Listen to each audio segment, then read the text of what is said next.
Bonjour, monsieur Subi Thomas. Bonjour. Vous êtes originaire d'Irak, vous êtes originaire de la ville de Mossoul, dont on se souvient que le calife el-Baghdadi avait proclamé comme siège du nouveau califat. Donc vous êtes sociologue et vous êtes installé en France depuis fort longtemps parce que durant vos études, au moment du second coup d'État de Saddam Hussein, vous faisiez partie d'un groupe d'étudiants de gauche, vous avez été arrêté, vous avez fait 1 an de prison, et après cela, vous avez terminé vos études en Syrie et au Liban, et vous êtes venu ici en France avec votre épouse française, en France où vous avez été chargé d'études à la Sonacotra, et où vous avez été également responsable de la formation. Monsieur Subi Thomas, vous avez dans le passé été sollicité par les médias, notamment au moment de l'embargo décrété par les Américains contre l'Irak, mais il est venu un moment où on a cessé de vous entendre et de vous voir sur les médias. Est-ce que vous pouvez nous expliquer l'évolution de la situation, de votre situation en tant que spécialiste de l'Irak et du Moyen-Orient? À vrai dire, il y a une période où j'étais sollicité souvent. C'était la période des années de l'embargo, au début de l'embargo, jusqu'à la veille de la guerre de 2003 et l'occupation de l'Irak. Avant l'occupation de l'Irak, j'ai organisé avec d'autres personnalités françaises un avion contre l'embargo pour casser l'embargo imposé à l'Irak, où une centaine de personnalités, députés, sénateurs, ex-ministres ont participé à cette opération. Ils ont même participé au vol, ils sont venus avec moi à Bagdad. Et à partir du moment où il y a eu la guerre et l'occupation... en 2003. En 2003. En 2002, on a organisé ce vol. En 2003, à la fin de la guerre, lorsque George Bush a annoncé la victoire et la fin de la guerre, je suis allé voir ce qui se passe sur place. Je suis rentré en Irak et j'ai vu que le pays était démantelé. Ce n'était pas le changement de régime, c'est le démantèlement d'un pays totalement dévasté et occupé, et au point où, lorsque je suis rentré, il y avait des soldats américains seulement à la frontière qui me disaient « Welcome en Irak ». Et donc, je me suis senti, pour la première fois, après tant d'années d'exil, que je n'étais pas étranger. Là, je me suis senti étranger en Irak et je me suis rendu compte que mon pays est parti.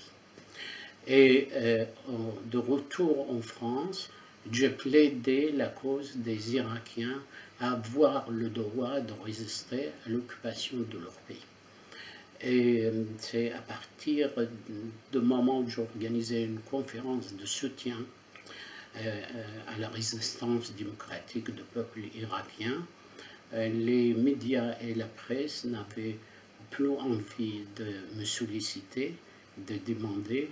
Bon, une chaîne a continué de temps en temps à m'appeler, et puis finalement, il ne veut plus m'écouter parce que je chante en dehors de l'orchestre bien orienté par les tenants de la pensée unique.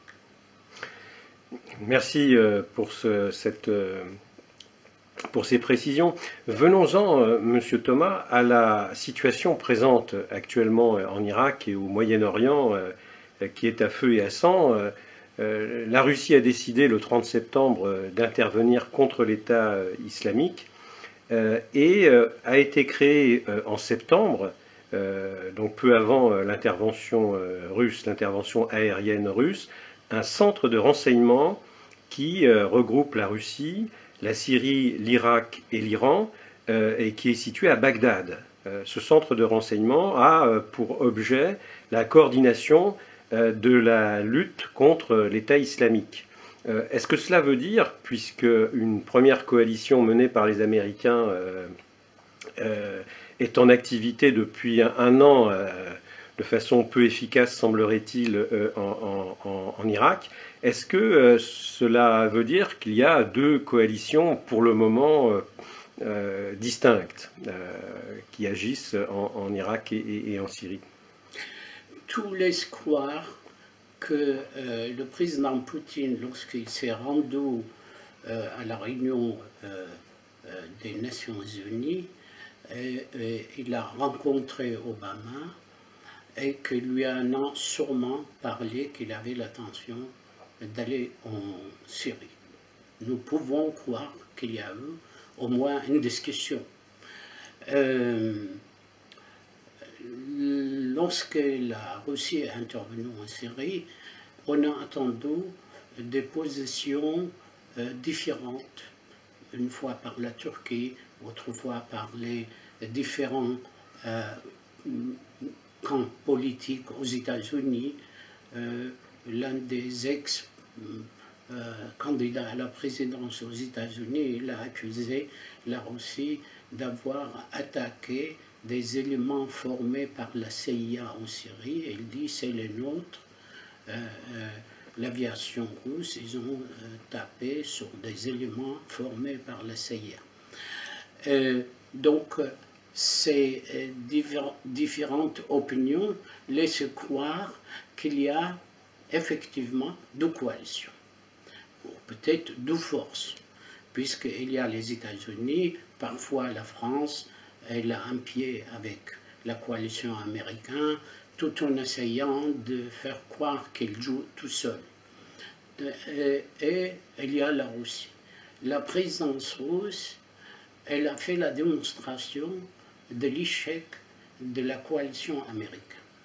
Parce qu'elle vient de faire la démonstration qu'en une semaine de présence russe, ils ont accompli ce que la coalition américaine n'a pas accompli en une année.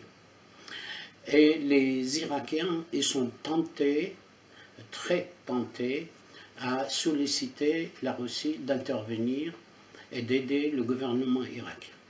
Sauf ce que les Américains, ils ne sont pas très favorables à cette idée.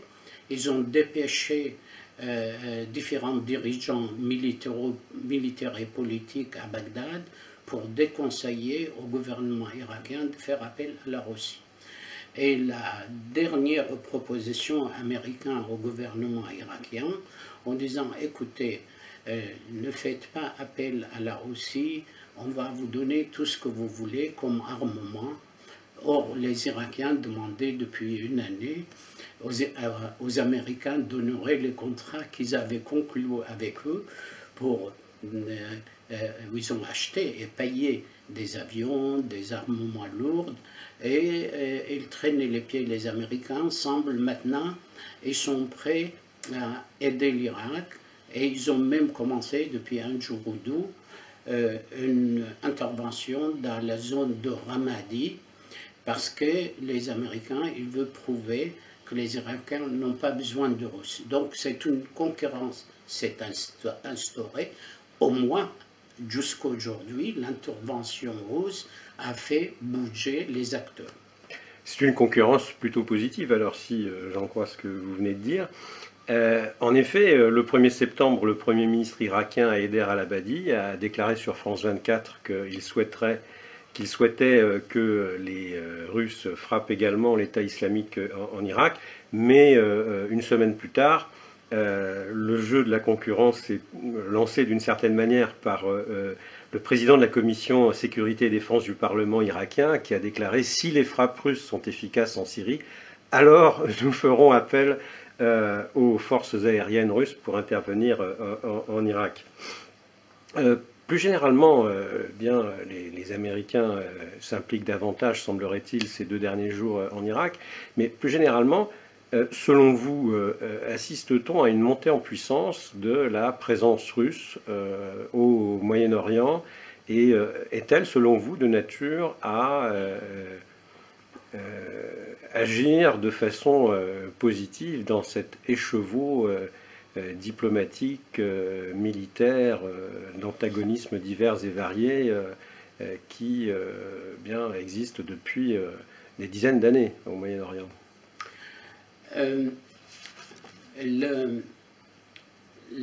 Les peuples de la région, les peuples de proche Moyen-Orient, ils sont en réalité étouffés depuis l'instauration de dit nouvel ordre mondial en 1991, lorsque Bush père avait déclaré qu'on va instaurer un nouvel ordre mondial pour instaurer la démocratie dans la région. Et cet ordre a dominé. La population, elle se trouve totalement soumise à la volonté américaine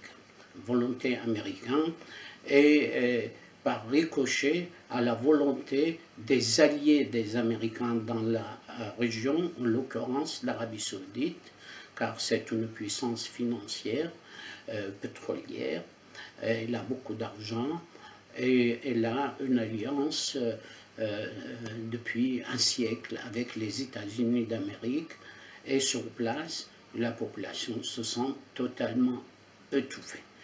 La fin de dite guerre froide, c'était une frustration supplémentaire pour la population du Moyen-Orient. Car même si ici on dit la guerre froide, enfin c'est fini, nous sommes contents, c'est terminé, là-bas, les peuples du Moyen-Orient, ils se sont sentis perdants. Parce que dans le jeu l'existence de diverses puissances, ils pouvaient manœuvrer, puisqu'ils se sont sentis depuis la fin de la guerre froide, qui sont soumis à une dictature d'une seule puissance. Et pas seulement la présence russe peut encourager la population à espérer à autre chose que cette domination, sous-domination, mais également la population de cette région, ils se sont sentis un petit peu très concernés par le fait qu'en Russie, il y a eu la venue d'un régime qui voulait sauver la Russie. Ils avaient l'impression que la Russie allait se plonger dans le chaos, comme c'est le cas dans les autres zones de la planète. Et le fait qu'il y a en Russie un pouvoir qui se révolte pour la dignité du peuple russe, qui veut rebâtir l'État et jouer un rôle sur le plan international, c'est vu de très bons yeux. Et si la Russie fait la démonstration en Syrie qu'effectivement une puissance autre que les États-Unis, elle peut obtenir des résultats avec efficacité, les peuples du Moyen-Orient, ils seront ravis de cette intervention. Je voudrais revenir sur ce que vous avez commencé à évoquer tout à l'heure, ces livraisons d'armes, ces contrats d'armes avec les États-Unis qui n'ont pas été complètement honorés et que les États-Unis promettent d'honorer depuis ce jeu de concurrence instauré avec l'intervention russe. Le ministre irakien de la Défense, Khaled al-Obeidi, a indiqué lors d'une visite à Moscou au début de 2015 que les armes russes se sont fait une très bonne réputation et que les États-Unis ne pouvaient fournir rien de pareil. Où en est-on dans les contrats d'armement d'un montant assez élevé qui atteignait 3-4 milliards de dollars, si je me souviens bien, entre le gouvernement russe et l'ancien Premier ministre irakien al-Maliki? Où en est-on de ces contrats? Ont-ils été renouvelés? Qu'en est-il des fournitures d'armes russes à l'Irak actuellement? À l'heure actuelle, il n'y a pas d'annonce de l'arrivée d'armes russes en Irak. Il est cependant que nous, ce que vous avez dit, c'est qu'il y a un comité de coordination en Irak et la Russie en fait partie. Les autorités irakiennes, ils ont commencé à dire qu'ils avaient l'intention d'activer les contrats d'achat d'armement ou renouveler les contrats non honorés jusqu'à maintenant. Et il y a au sein du pouvoir irakien actuellement deux tendances. Il y a une tendance qui opte pour le point de vue américain en disant surtout il ne faut pas faire venir les Russes, et il y a le reste d'autres camps politiques qui souhaitent la présence russe. Et probablement les Irakiens ils seront tentés de signer des contrats et d'acheter d'armement de la Russie, et puis surtout ils sont subjugués par ce qui s'est passé en une semaine. Ils ne croient pas leurs yeux que pendant une année, les États-Unis bombardent, on ne sait pas où elles bombardent, et là, la présence russe a permis aux troupes syriennes de conquérir quelques localités. Si ils continuent comme ça, la Russie elle pourra tenir ses promesses en disant en 4 mois, on va balayer Daesh. Et donc les Irakiens, ils sont les premiers concernés par ces événements. Venons-en à Daesh ou l'État islamique. En Irak, où cette organisation terroriste a commencé à apparaître, de quoi est composé l'État islamique en Irak? On a beaucoup entendu parler d'anciens cadres donc du régime de Saddam Hussein, des anciens officiers, d'anciens responsables politiques. Comment ces anciens responsables d'un État laïque, du parti Baas, se sont-ils retrouvés aux côtés d'islamistes radicaux, terroristes? S'agit-il d'une alliance tactique ou d'un processus de radicalisation sur le plan idéologique? Comment expliquez-vous l'apparition de l'État islamique en Irak, Monsieur Thomas? Il y a les deux. Il y a les deux facteurs. Il y a une radicalisation des éléments de l'ancienne armée irakienne, des anciens services de Saddam Hussein qui se sont opposés à la guerre et qui ont été acculés à aller se jeter dans les bras d'un mouvement terroriste qui leur est venu en aide. Et il y a également le fait qu'il y a une réislamisation. Les discours prônés aux États-Unis d'une part et là-bas sur place, celles qui disent que le monde est rentré depuis la fin de la guerre froide, le monde est rentré dans une logique de confrontation, une guerre de civilisation, une guerre de religion. Les différents partis et mouvements politiques dans les pays islamiques ils se sont penchés sur les possibilités d'utiliser la religion comme un facteur de mobilisation politique, voire un facteur de résistance et d'opposition. Et au sein de partis Baas, il y a eu une amorce dans ce sens-là chez les anciens officiers de Saddam avant l'occupation de l'Irak. Il y avait un mouvement où les gens s'adonnaient à se plonger dans la relecture et la réflexion religieuse en disant peut-être à travers cette relecture de la religion nous allons trouver nos propres idées pour pouvoir faire face à cette guerre de civilisation, à ce choc de civilisation. Et donc lorsque la résistance a commencé contre l'occupation en Irak, il n'y avait pas l'État islamique. Al-Qaïda n'était pas encore en Irak, car Saddam Hussein était contre Al-Qaïda.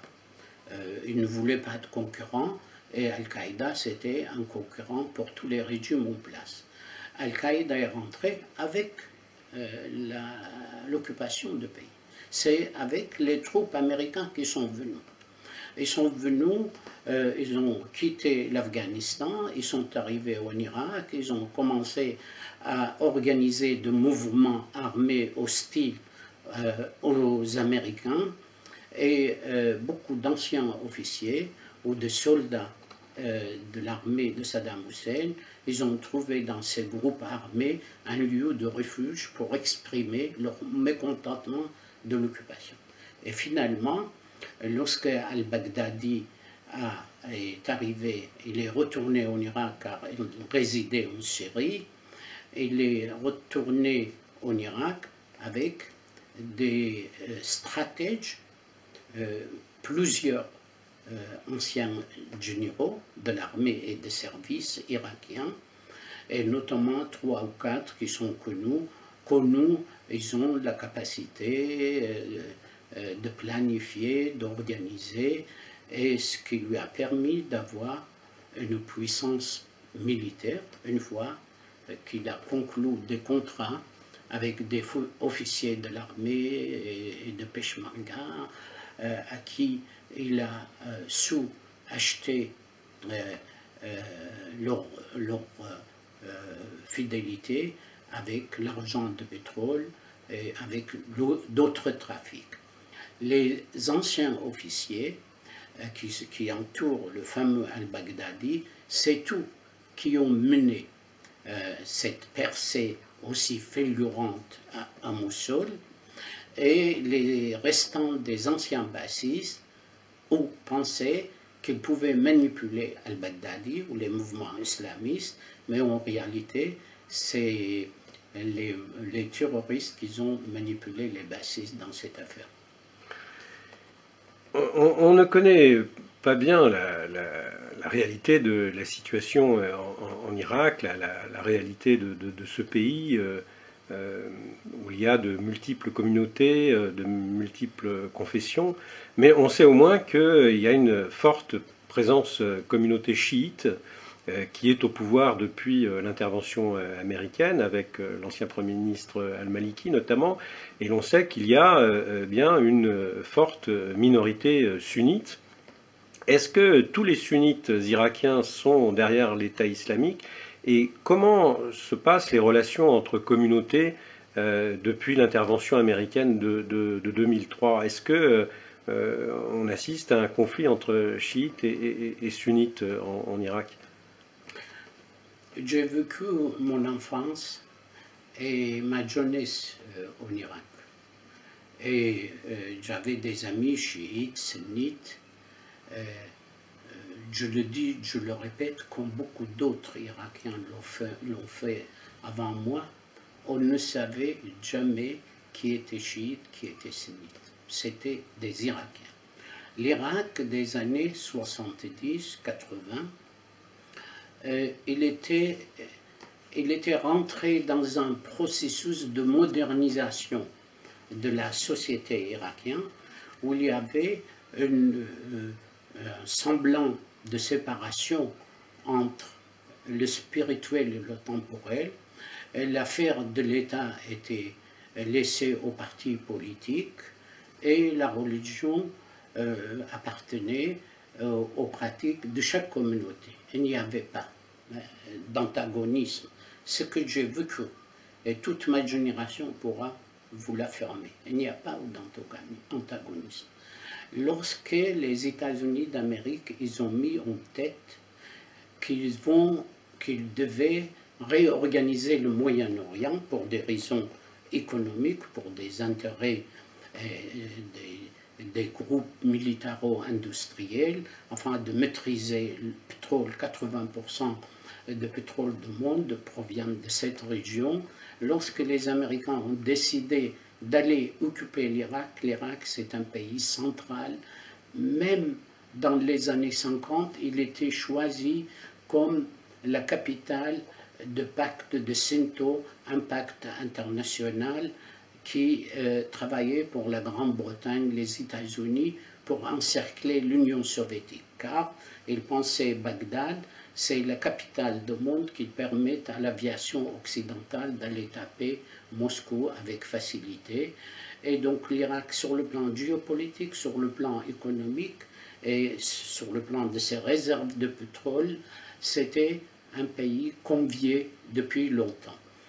Et pour pouvoir occuper ce pays, surtout dans le passé, les Britanniques, lorsqu'ils sont rentrés pour occuper l'Irak lors de la Première Guerre mondiale en 14-18, ils ont perdu 30 000 soldats dans le sud de l'Irak et ils ont quitté l'Irak avec une situation pas très glorieuse.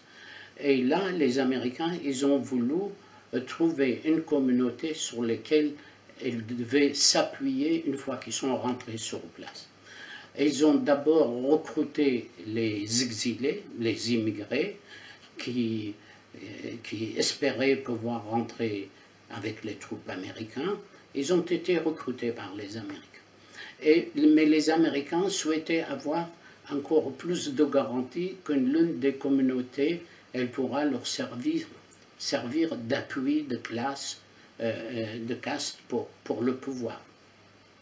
Ils ont commencé à développer auprès de ces exilés irakiens l'idée que les Irakiens en majorité sont chiites, mais ils étaient dominés par un parti sunnite, le parti laïque, dictatorial de Saddam Hussein, c'était les sunnites contre les chiites. Or, nous avons constaté que les chiites, avant, ils avaient des revendications sociales, culturelles, mais ils n'avaient pas une revendication confessionnelle. Ce n'était pas à l'ordre du jour. Et on a fait signer à ses opposants, que beaucoup d'entre eux ils sont au pouvoir actuellement, un manifeste de doléance de la communauté chiite opprimée par les sunnites de Saddam Hussein. Et c'est là-dessus qu'ils ont joué, mais ce n'est pas nouveau. Ça a été toujours le joug de colonialisme. Lorsqu'ils devaient occuper un pays, ils s'appuyaient sur l'antagonisme entre les différentes communautés afin de lui donner la possibilité de gouverner ou de gérer ces communautés.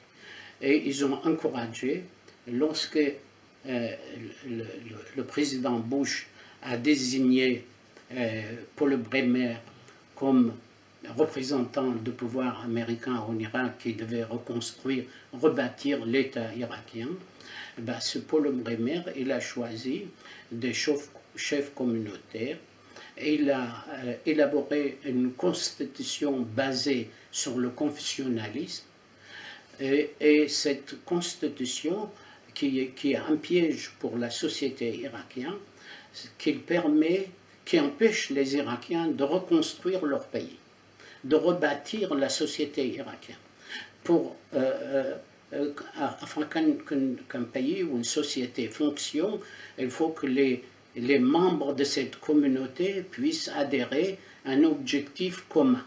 Et lorsque la constitution irakienne elle est bâtie sur le confessionnalisme, chaque communauté elle a son propre objectif. Donc il n'y a plus de projet. Donc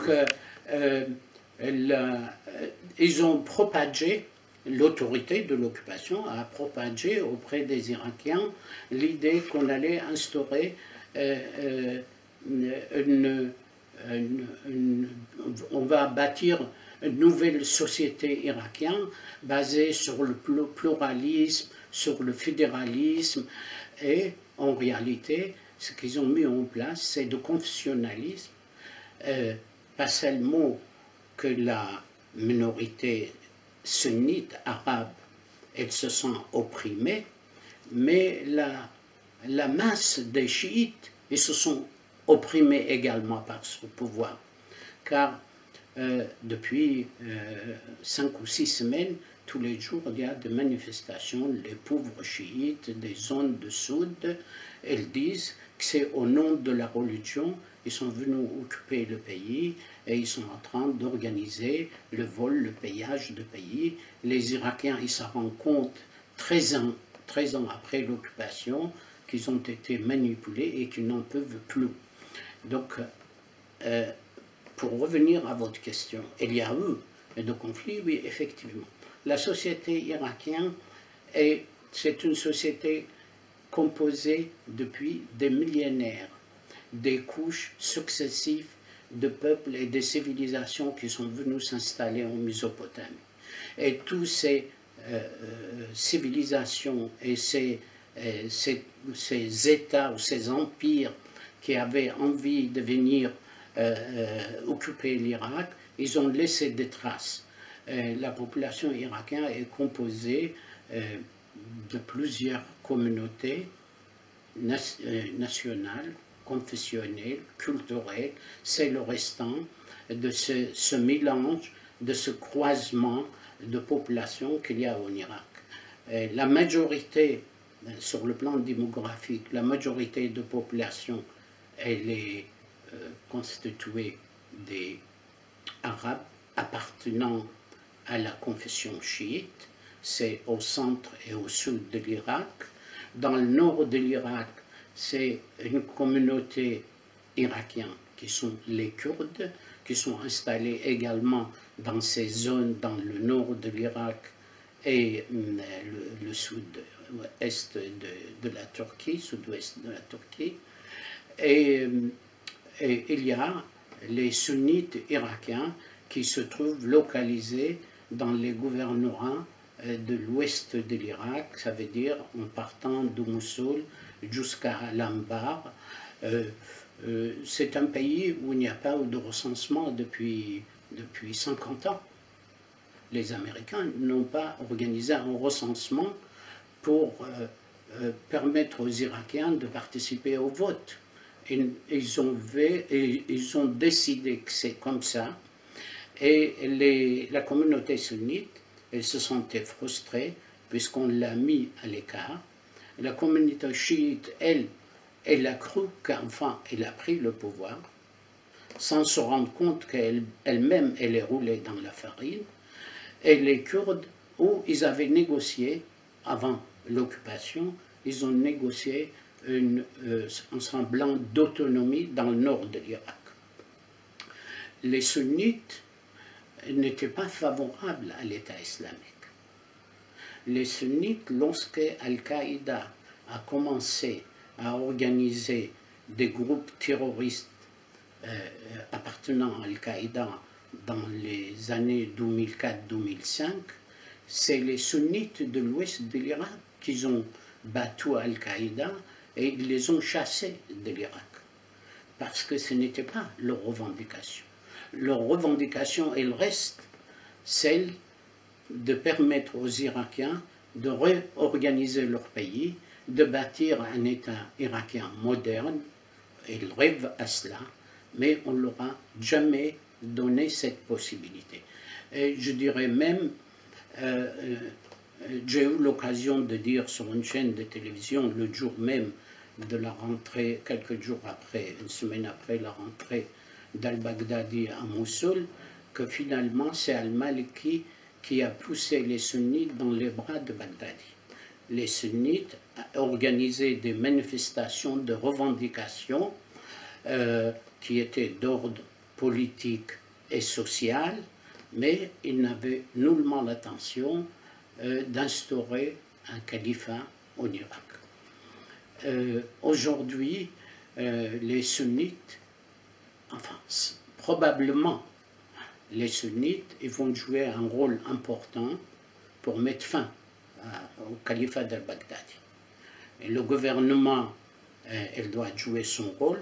Peut-être elle va être aidée par les Russes, par les Américains, par les pays de l'OTAN, mais surtout, on sera obligé de s'appuyer sur les sunnites, car la population sunnite de Mossoul, d'Al-Anbar, elle-même, qui est aujourd'hui prise en otage par ces terroristes, sous prétexte qu'ils sont là pour les libérer. Et j'en suis confiant que les sunnites souhaitent se débarrasser de ces terroristes, mais qu'ils ne comprennent pas comment une poignée de terroristes, des mercenaires en provenant de différents pays du monde, ils sont venus, ils ont occupé le Mossoul. C'est chose incroyable. Avec 500 personnes, Ils sont pénétrés comme dans le beurre, ils sont occupés Mossoul. Les Irakiens, alors, les Irakiens considèrent que c'était la faute de l'ancien Premier ministre, que effectivement, ce que les Américains avaient promis aux Irakiens qu'il allait démanteler l'armée irakienne pour rebâtir l'armée irakienne. Et les Irakiens, ils ont dépensé des centaines de milliards pour la formation de nouvelles armées. Centaines de milliards en formation, en armement américain. Et puis, avec 500 terroristes, cette armée n'existe plus. Donc, ils se rendent compte qu'ils sont une fois de plus l'objet des mensonges. L'occupation était bâtie sur les mensonges, et les mensonges continuent. C'est pourquoi il y a la révolte aujourd'hui des populations, pas seulement les sunnites, les chiites, ils sont en état de révolte. Elle veut enfin mettre un terme à cette guerre confessionnelle prônée, animée et encouragée par l'occupant. Est-ce qu'on peut dire que les Américains, mais pas seulement les Américains, et les Occidentaux généralement, sont responsables, sinon de la création, du moins du maintien et de la progression de l'État islamique en Irak et en Syrie? Écoutez, cette semaine, il y a eu deux communiqués. Un communiqué, je crois, c'est de ministre de la Défense française, où lors du dernier bombardement, elle dit, enfin, on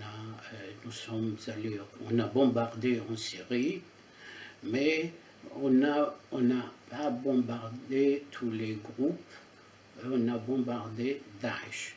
Ça veut dire, si on lit bien dans ce communiqué, ça veut dire il rassure les autres, notamment Al-Nusra. Al-Nusra, c'est Al-Qaïda. Tout le monde le sait. C'est une section d'Al-Qaïda. Ça veut dire, pour des raisons tactiques, on considère qu'il faut garder Al-Nusra comme allié. Les Américains, ils ont protesté contre la Russie également pour la même raison. Ils ne veulent pas que les groupes qui l'entraînent soient touchés par le bombardement russe. Puis, revenons un petit peu en arrière.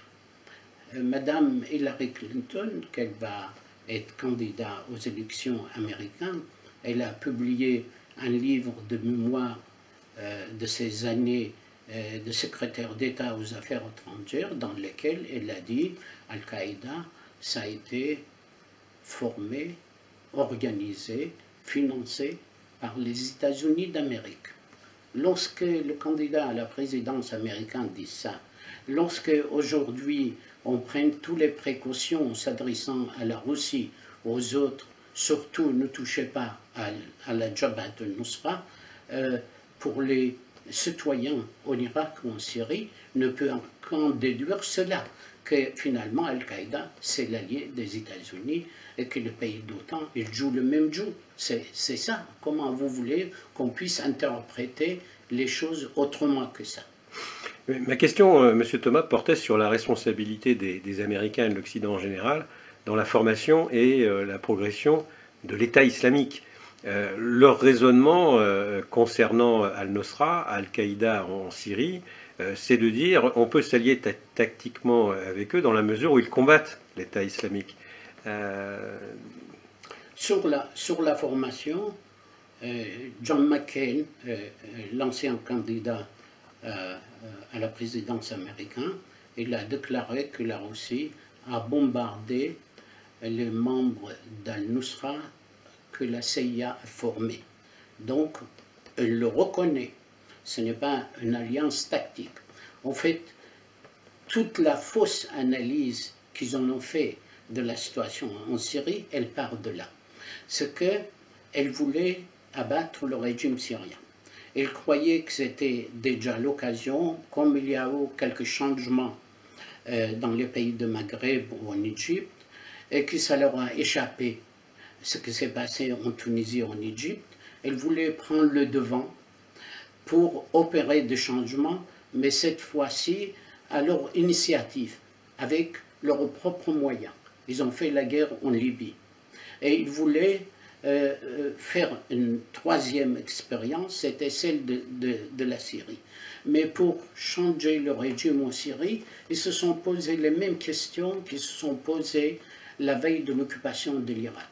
Si on renverse le régime de Bachar el-Assad, qui va être à la place de Bachar el-Assad? Ils sont revenus à leur réflexion, où ils réfléchissent depuis plusieurs années, en fait, de confier le régime aux frères musulmans dans les pays arabo-musulmans. Parce qu'ils disent, Obama était clair, comme d'autres dirigeants français également, en disant nous avons gardé les frères musulmans dans l'opposition durant de longues années, et ils sont assez représentatifs. Enfin, il faut leur permettre d'arriver au pouvoir. Ils voulaient instaurer le régime des frères musulmans en Égypte. Seulement le peuple égyptien a mis en échec, et que les Américains n'étaient pas contents que les frères musulmans soient chassés de pouvoir en Égypte. Et pour en finir avec Bachar el-Assad, ils ont eu le tout premier scénario, c'était d'encourager des cadres de l'armée syrienne pour qu'elles rentrent dans la dissidence. Afin de ne pas répéter l'expérience irakienne pour anéantir l'armée et instaurer le chaos durable, ils ont dit il ne faut pas détruire tout de suite l'armée, il faut encourager les cadres de l'armée de Bachar el-Assad pour faire une armée à côté de l'opposition, et c'est là, on va compter avec elle pour prendre le pouvoir. Une fois de plus, ils ont mal compris ces sociétés, ils ne les ont pas compris du tout. C'est une analyse, ils l'ont fait dans des bureaux d'analyse ou dans des chambres de stratèges que ne connaît pas la population, ni en Irak, ni en Syrie. Ça n'a pas marché comme ça. C'est que la population syrienne, ils ont cru qu'il suffisait d'envoyer quelques animateurs dans la rue pour les encourager à faire la révolution. La population syrienne n'était pas idiote. Elle a vu ce qui s'est passé en Irak. Ils avaient reçu 12 millions de réfugiés irakiens une fois qu'on a détruit l'Irak.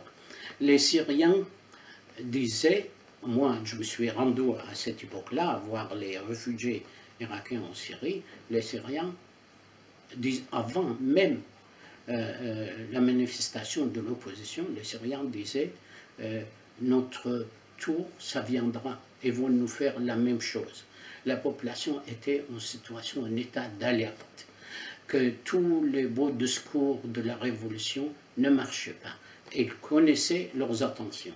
Et donc, lorsqu'ils n'ont pas réussi à faire de l'armée libre syrienne un allié capable de renverser le régime, ils ont commencé à financer, à entraîner et à armer d'autres groupes. Et ils se retrouvent actuellement avec une trentaine de groupes miliciens ou militaires, et tous ces groupes, différentes armées islamiques, proches d'Al-Qaïda, proches de Al-Nusra, proches de l'armée libre, ils ont fait une multitude de groupes qu'eux-mêmes n'arrivaient plus à les gérer. Et l'astuce de Poutine, et c'est là ce que lui, il a compris, qu'ils ne vont pas s'en sortir avec tous ces groupes. Et il a pris l'initiative d'aller là-bas pour faire la démonstration qu'avec tous ces groupes-là, ils ne vont pas arriver, ils arriveront à une seule chose, c'est de faire durer le chaos, pas seulement en Syrie, dans les pays de la région. Et peut-être l'intervention russe, elle va couper court à cette éventualité. Vous n'avez toujours pas répondu à ma question sur la responsabilité des Occidentaux dans la formation de l'État islamique, mais j'ai envie de vous poser une autre question. Oui. Selon mes informations, que Al-Qaïda, oui, Al-Qaïda, la maison mère, avec Ben Laden, était formée, armée, soutenue par les services américains. Les États-Unis d'Amérique avaient confié cette tâche au service de l'Arabie saoudite, qu'elle les a formés, recrutés dans les mosquées, à la porte des mosquées, dans les pays de Maghreb, en Algérie, comme au Moyen-Orient. Il y avait des personnels pour le compte de l'Arabie saoudite. Elle recrutait des mujahidines pour les envoyer en Afghanistan parce qu'ils voulaient abattre le régime soviétique qui était leur rival à l'époque. Ça a été, dès le départ, formé par eux et encouragé par eux. En Irak. En Irak, lorsqu'ils ont occupé l'Irak en 2003, il y avait une résistance spontanée, patriotique en Irak. Et lorsque les Américains, ils ont vu que finalement, lorsqu'ils ont affiché que ça y est, la tâche est terminée, que ça ne marche pas, qu'il y a de la résistance, des soldats, des citoyens qui ne voulaient pas que leur pays soit occupé, et les États-Unis ont dépêché un Américain spécialiste de formation des brigades ou des contrats. C'est l'ambassadeur Negroponte, qui représentait les États-Unis en Amérique du Sud, qui a formé et encouragé plusieurs groupes de contrats contre les pouvoirs démocratiques en Amérique du Sud. Immédiatement, ils l'ont dépêché. Il représentait les États-Unis au Conseil de sécurité. Ils l'ont nommé ambassadeur en Irak.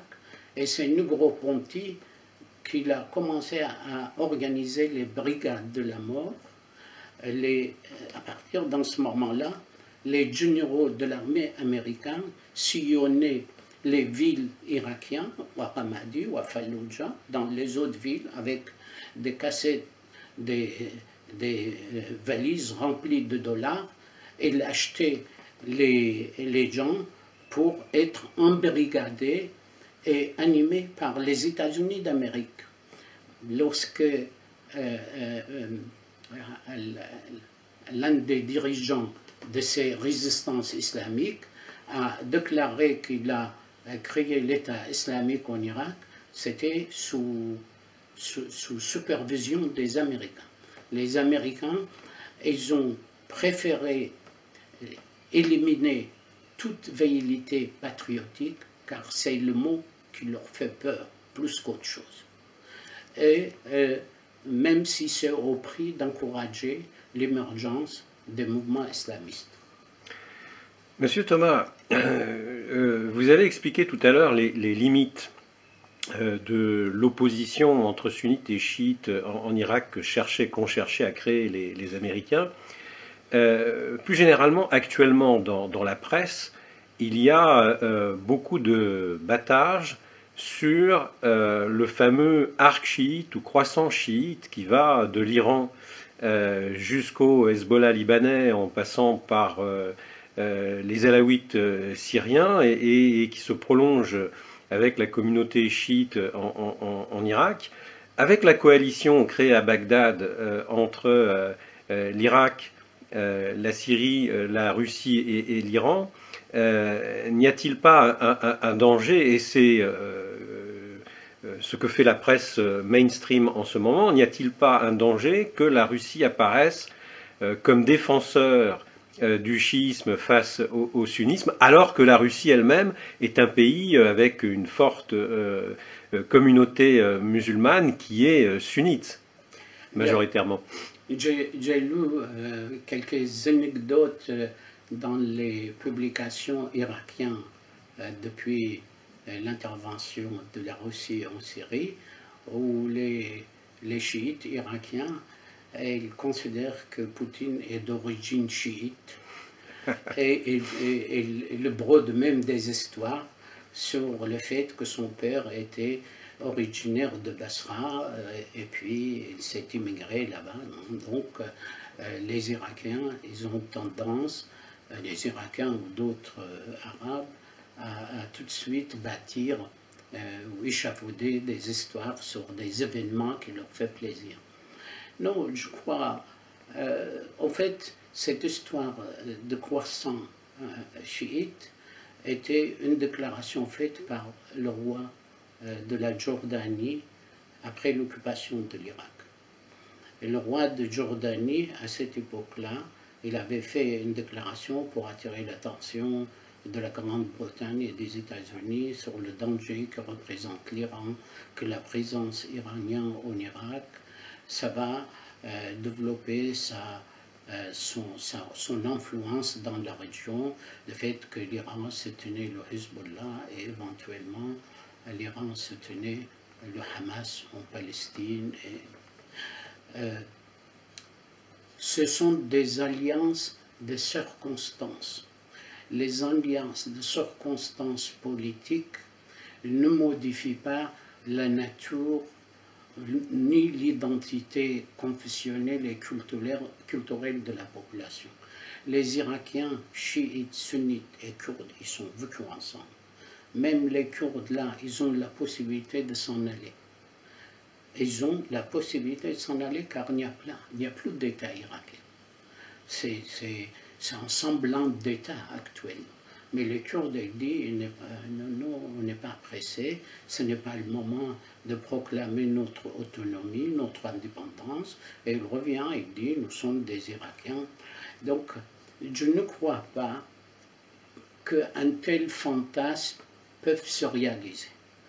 Car cette question, ce n'est pas d'aujourd'hui. Ça fait 14 siècles qu'on vit avec ça.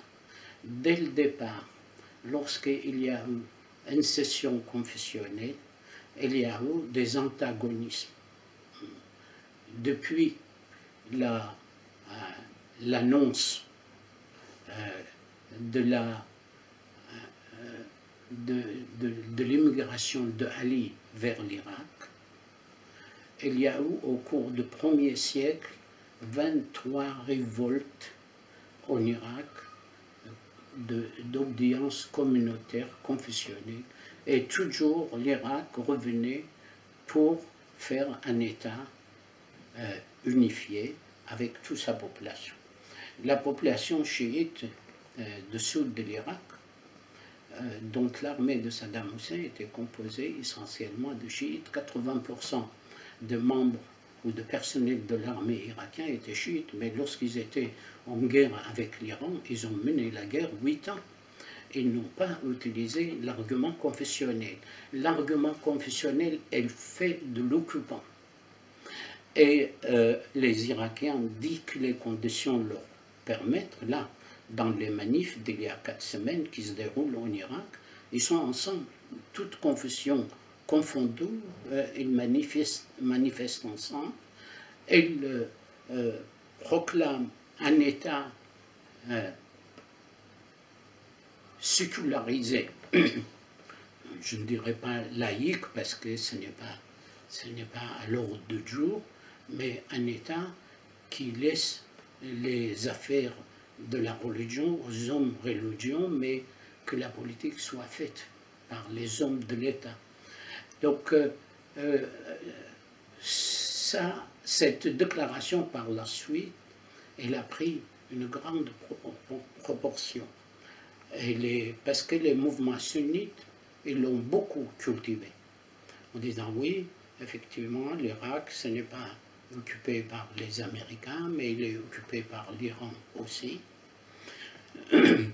L'Iran, il est évident, elle avait 8 ans de guerre avec l'Iran, et il y a eu toujours, l'Iran, il a toujours voulu avoir les ambitions d'un État puissant, un État qui puisse jouer le rôle d'une puissance régionale. L'Iran était toujours frustré que les Américains soutiennent l'Arabie saoudite et confinent l'Iran dans son champ confessionnel. Et lorsque l'occasion leur est donnée, ils sont en train, bien sûr, de tisser des liens. Ils font même des déclarations que la future puissance moyenne orientale, ça sera l'Iran, mais l'histoire a déjà jugé ça. L'Irak, l'Iran et l'Arabie saoudite sont condamnés à vivre côte à côte. Ils seront condamnés à plusieurs reprises, ils ont fait les guerres, et à plusieurs reprises, ils ont admis qu'il fallait vivre côte à côte. Mais c'est les différents plans des grandes puissances qui vont réorganiser le monde. Et dans ce dessein-là de réorganiser le monde à leur manière, ils ont attisé l'antagonisme entre les confessions communautés. Eh bien, merci Monsieur Thomas pour cet exposé très complet sur la situation au Moyen-Orient, et nous reviendrons probablement une prochaine fois sur ces sujets.